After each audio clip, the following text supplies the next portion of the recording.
یہ ہمیں حاصل کرنے کا ٹائم نہیں. مثال کے طور پر آج یہ شادی کا موقع ہے, ہمارے دولہا صاحب ہیں, دولہا صاحب کل شادی کر کے لائیں گے, لیکن اسے اس کا علم نہیں کہ ہم کل جو غسل جنابت کریں گے, غسل جنابت ادا کریں گے, ہم اپنے آپ کو طہارت حاصل کریں گے تو کس طرح طہارت حاصل کرنا پڑے گا, ہم وضو اس کے بعد ہم جو وضو بنائیں گے کس طریقے سے وضو بنانا پڑے گا, اور پھر جا کر ہم نماز پڑھیں گے تو کس طرح عمل پر ہمیں نماز ادا کرنی پڑے گی. اگر وضو نہیں تو نماز نہیں, اور غسل نہیں تو وضو نہیں. ہم غسل کے فرائض کو جب جان نہیں سکیں گے تو یہ سارا عمل ہمارا بیکار رب کی بارگاہ میں پوچھی جائے گی, تم نماز پڑھ کر آئے ہو یا نہیں, تو اپنے فریضہ سے شگفتوش ہو کر آئے ہو کہ نہیں. رب کی بارگاہ میں فریاد کرے گا, اے پاک پروردگار میں نے نماز پڑھی تھی. رب کہے گا نہیں تو جھوٹا ہے, تو نے نماز نہیں پڑھی. کہا پروردگار میں نماز پڑھا تھا, نماز اس طرح پڑھا تھا. کہا نماز سے پہلے شرط کیا ہے؟ وضو شرط ہے, وضو سے پہلے تیرا جسم کا طہارت ہونا ضروری ہے. کیا فرائض غسل کو تو جانتا تھا؟ فرائض وضو کو تو جانتا تھا؟ عرض کرے گا مولا میں نہیں جانتا تھا, مجھے علم نہیں تھا. تو کوئی بہانہ نہیں چلے گا, تیری نماز قابل قبول نہیں, تیری نماز رائگاں ہو چکی ہے, عبادت بے برباد کر دی گئی ہے. تمہاری عبادت نہیں, تم جو فرائض ادا کیے ہو وہ فرائض تمہارے لائق نہیں ہے. اللہ اکبر کبیرہ. تو آج اس محفل سے یہ پیغام لے لینا چاہیے کہ غسل میں فرائض کتنے ہیں. ہم غسل جنابت سے جب فارغ ہونا چاہیں گے, وہ طہارت کرنا, جب اپنے بدن کو طہارت کرنا چاہیں گے تو کس طرح سے طہارت حاصل کریں گے. آج مدرسہ آپ کو جانے کی ضرورت نہیں, بلکہ اس محفل سے یہ درس مل جائے گا کہ غسل کے 3 فرائض ہیں. ان تینوں کو جب تک تم ادا نہیں کرو گے تمہارا وضو نہیں, غسل نہیں, وضو نہیں, تمہاری نماز نہیں. معلوم ہوا, پتا چلا کہ آج کی محفل ہونا یہ ضروری ہے تاکہ دولہا کو معلوم ہو جائے. کل ہم اپنی بیوی کو لے آئے اور شب زفاف منائے, فرسٹ نائٹ منائے, جو جس طرح آپ لوگوں نے سنا. اب وہ بیچارہ طہارت اس کی ضرورت ہوئی کہ نہیں, اب وہ جسم کو پاک و صاف کرے گا تو کس طرح کرے گا.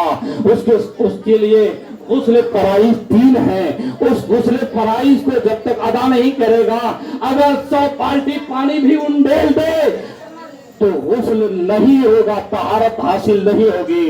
لہذا آج 99 نوجوانوں سے میں مخاطب ہوں, 100 تو نہیں, 99 نوجوانوں سے مخاطب ہوں کہ غسل کے فرائض کتنے ہیں اسے معلوم نہیں. جانوروں کی طرح ہم زندگی گزار کر کے وقت کو برباد کر دیتے, ہمیں پتا نہیں کہ ہم اپنے جسم کو کس طرح پاک کریں. آپ غسل کے فرائض 3 ہیں, غور سے سنیں. جب تک آپ ان تینوں فرائض کو ادا نہیں کریں گے آپ کا غسل نہیں ہوگا. سب سے پہلے آپ کو ناک میں پانی چڑھانا پڑے گا.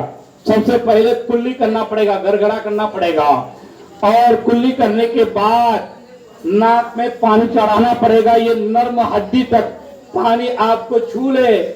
اور تیسرا فرائض یہ ہے کہ پورے جسم میں پانی بہہ جائے. اگر کوئی ایک رونگٹا بھی باقی رہ گیا, ان 3 فرائض کو ادا کرنے میں کوئی کسر اور کوتاہی کر دیے تو آپ کا غسل نہیں. جب غسل نہیں تو آپ کا جسم پاک نہیں, اور جسم پاک نہیں تو آپ کا وضو بھی نہیں, غسل اور نماز بھی نہیں. آپ جتنی بھی عبادت کر لے, آپ بالکل آپ کے لیے رائگاں اور ناقابل قبول.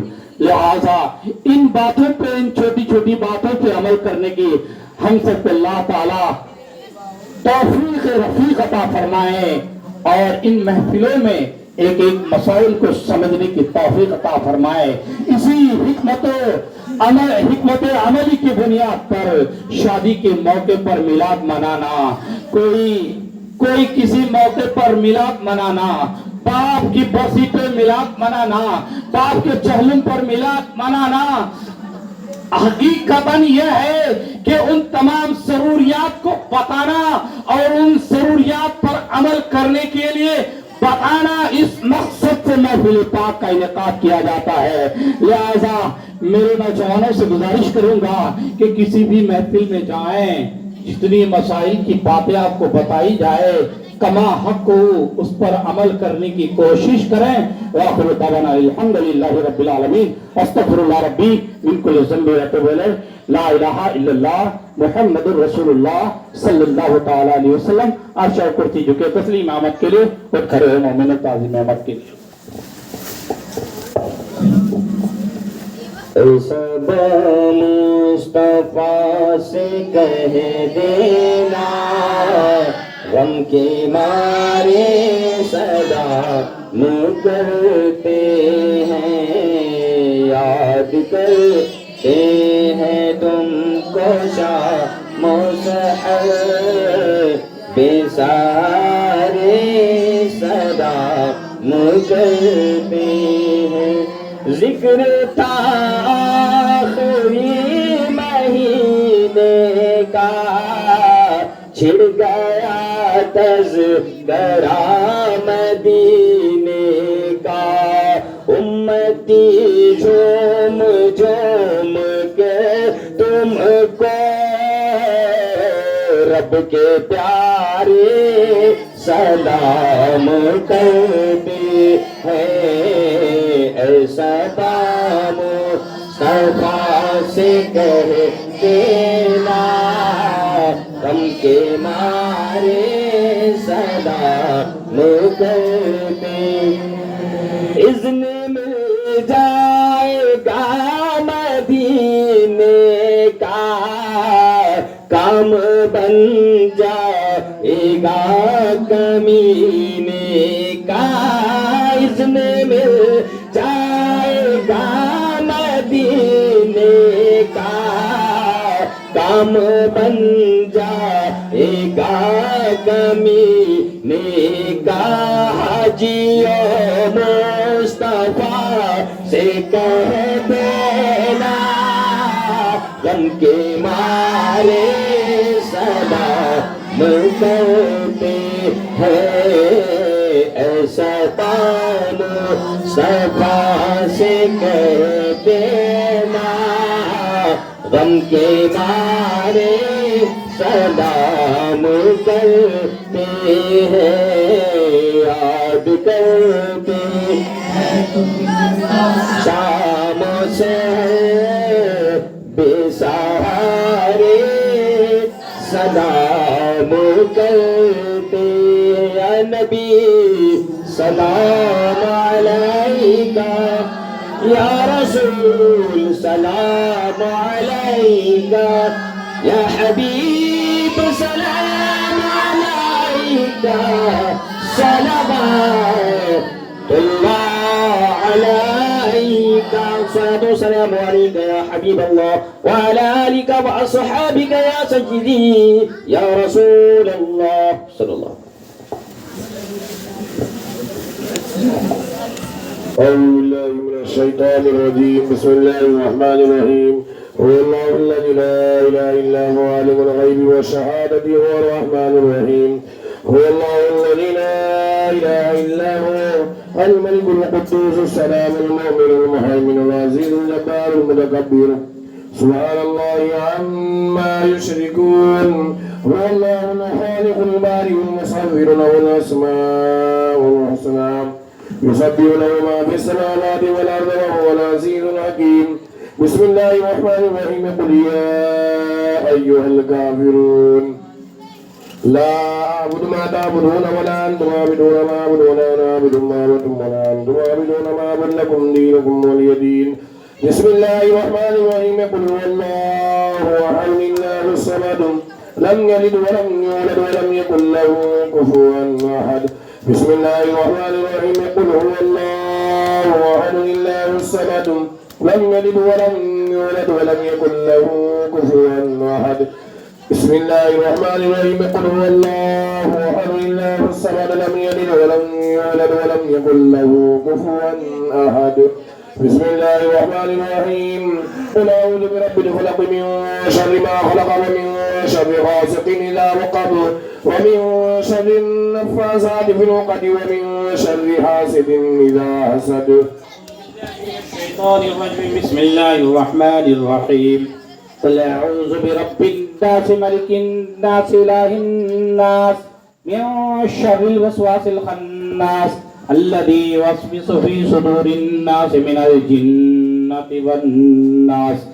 بسم الله الرحمن الرحيم الحمد لله رب العالمين الرحمن الرحيم مالك يوم الدين إياك نعبد وإياك نستعين اهدنا الصراط المستقيم صراط الذين أنعمت عليهم غير المغضوب عليهم ولا الضالين. بسم الله الرحمن الرحيم ألف لام ميم ذلك الكتاب لا ريب فيه هدى للمتقين الذين يؤمنون بالغيب ويقيمون الصلاة ومما رزقناهم ينفقون والذين يؤمنون بما أنزل إليك وما أنزل من قبلك وبالآخرة هم يوقنون أولئك على هدى من ربهم وأولئك هم المفلحون. وإلهكم إله واحد لا إله إلا هو الرحمن الرحيم إن رحمة الله قريب من المحسنين وما أرسلناك إلا رحمة للعالمين. ما كان محمد أبا أحد من رجالكم ولكن رسول الله وخاتم النبيين وكان الله بكل شيء عليما. إن الله وملائكته يصلون على النبي يا أيها الذين آمنوا صلوا عليه وسلموا تسليما. اللهم صل على سيدنا شفيعنا حبيبنا مولانا محمد طب القلوب ودوائها وعافية الأبدان وشفائها ونور الأبصار وضيائها وآله وأصحابه دائما أبدا أبدا. أعوذ بالله من الشيطان الرجيم ألا إن أولياء الله لا خوف عليهم ولا هم يحزنون الذين آمنوا وكانوا يتقون. سبحان ربك رب العزة عما يصفون وسلام على المرسلين والحمد لله رب العالمين. الفاتحة. صلاة وسلام عليك يا رسول الله صلی اللہ تعالی علیہ وسلم. مانی کا بندن افزاکار سزا پروردگار شر شام سے لے کر ابھی تک جو کچھ بھی تیرا اور تیرے حبیب کا ذکر و اذکار ہوا قرآن پاک کی صورتوں کی تلاوت کی گئی سنی محاضروں کو پیش کیا. مولا تعالی ان تمامی کار خیر میں کسی قسم کی کوتاہیاں غلطیاں قصدن یا ساول ہو اپنے فضل و کرم سے تو معاف فرما. ان تمام صحیح کو مولا اپنے فضل و کرم سے اپنی بارگاہ میں شرف قبولیت عطا فرما. صحیح کا ثواب سب سے پہلے آقا نامدار جناب محمد رسول اللہ صلی اللہ تعالی علیہ وسلم کی دربار گوہر بار میں نظر کرتے ہیں قبول فرما لے. اپنے پیارے حبیب کے صدقے میں کم و بیش 1,24,000 انبیاء کرام ازواج مطہرات بناتی طیبات صحابہ کرام خلفاء راشدین شہداء اعظام شہداء بدر شہداء حنین شہداء کرب و بلا کی بارگاہ میں اس کا ثواب نظر کرتے ہیں مولا قبول فرما. مولا خصوصی تمامی کار خیر کا ثواب پیرانی پیر روشن ضمیر سیدنا شیخ عبد القادر جیلانی غوث اعظم رضی اللہ تعالی عنہ کی بارگاہ میں نظر قبول فرما. ہند الولی عطا رسول سیدنا خواجہ غریب نواز اعلی حضرت مفتی اعظم ہند صدر الشریعہ مخدوم سبسیمنا کچھوی مولا سلاسل اربعہ کے تمام بزرگان دین کی بارگاہ اقدس میں نظر مولا قبول فرما. خصوص در خصوص جناب مظفر صاحب کے خاندان در خاندان سے جو مرحومین دنیا سے جا چکے ہیں مولا ان سب کی ارواح میں پیش کرتے ہیں قبول فرما. مولا ان سب کی مغفرت عطا فرما. خاص کر ان کی والدہ کی مغفرت عطا فرما. عذاب قبر سے بچا جنت الفردوس کا بہار نصیب فرما. مولا ان کے تمام چھوٹے بڑے گناہوں کو معاف فرما کر انہیں جنت الفردوس کا پروانہ عطا فرما. مولا جنت الفردوس میں اعلیٰ سے اعلیٰ مقام عطا فرما. مولا خاص کر جس موقع پر پروگرام رکھا گیا مولا یہ میلاد پاک منعقد کی گئی ہے مولا عزیزم مظفر کی آنے والی تمام پریشانی کو دور فرما دی اور اس سنت کو تیرے پیارے حبیب کی پیاری سنت کو سرور خروج کے ساتھ انہیں ادا کرنے کی توفیق عطا فرما.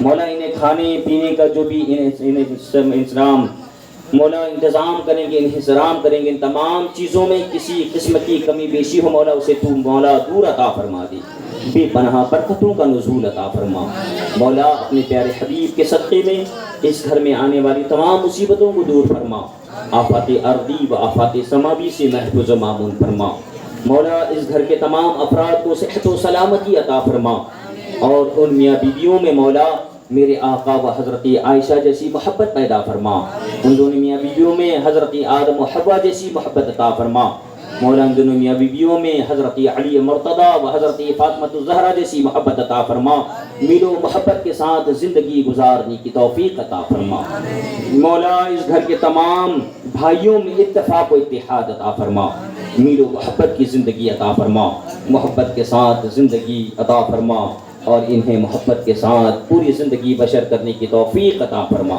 مولا، تو کریم ہے اپنے بندوں پر کرم فرما دی، تو رحیم ہے مولا اپنے بندوں پر رحم فرما، ہم سب نے جو کچھ بھی پڑھا اور جو کچھ بھی سنا مولا، ان میں کسی قسم کی غلطیاں ہوں مولا اپنے فضل و کرم سے معاف فرما، ہم نے جو کچھ بھی مانگا ہے مولا وہ بھی عطا فرما دی، اور جو کچھ مانگنے میں رہ گیا مولا وہ بھی اپنے فضل و کرم سے عطا فرما دے مولا، آمین، آمینوں کو شرف قبولیت عطا فرما۔ قال اللہ تبارک و تعالی فی شان حبیبہ المصطفیٰ ان اللہ وملائکتہ یصلون علی النبی یا ایہا الذین آمنوا صلوا علیہ وسلموا تسلیما اللہم صلی علی سیدنا مولانا محمد بارک وسلم صلاة و سلاما علیک یا رسول اللہ صلی اللہ تعالی علیہ وسلم، جب دم واپسی ہو یا اللہ لبر ہو لا الہ الا اللہ محمد رسول اللہ۔